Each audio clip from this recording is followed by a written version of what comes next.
Michael Martins, an accountant buried in numbers, spreadsheets, and endless columns of data, has his hands tapping on a calculator rhythmically, but has his mind lost in heaps of debt.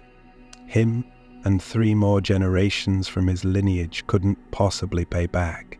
Staring blankly at the balance sheet in front of him, the figures shifting and swamping in his vision, he couldn't make sense of them anymore. He wasn't really doing the work anymore. Michael had become a shadow of himself. He was alive, but his soul felt empty.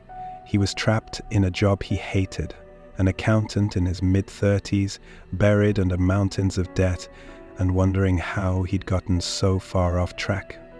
When he was younger, he'd imagined a different life for himself, one where he had freedom, where he could make enough money to breathe without the weight of bills and loans crushing him. But over the years, his dreams had faded as he found himself drowning in loans and the increasing pressure of keeping up with his responsibilities. He'd once thought about tech, about coding, about creating apps, websites, or software. But those thoughts always seemed fleeting. The whispers from his friends, family, and colleagues echoed in his head.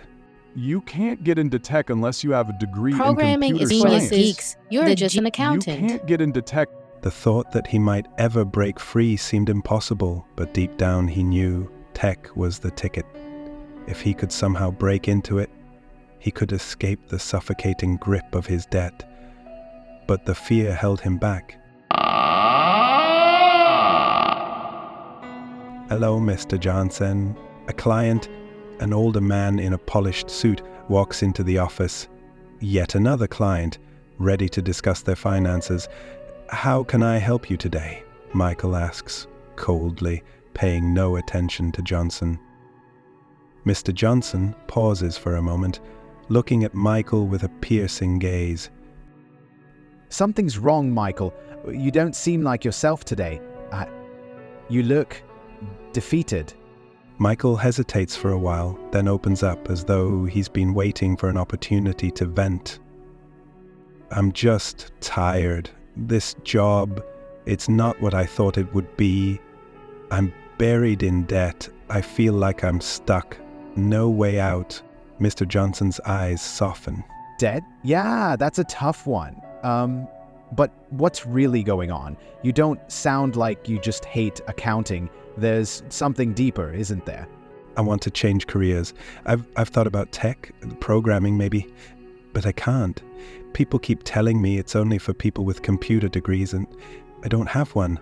I'm an accountant. Mr. Johnson studies him for a moment, then smiles.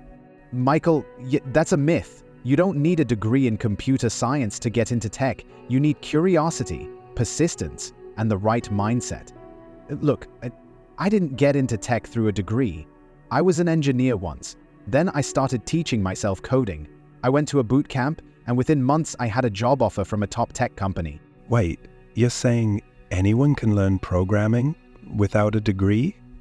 Absolutely. There are coding boot camps, online courses, and resources that can teach you everything you need to know.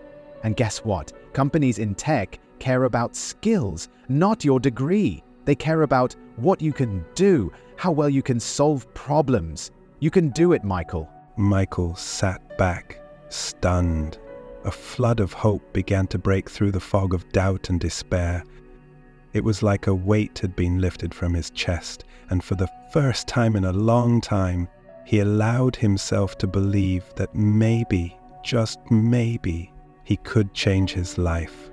Michael couldn't stop thinking about what Mr. Johnson had told him. It had ignited something in him, a spark of hope that he hadn't felt in years. He researched coding boot camps, signed up for online courses, and started practicing coding in his spare time.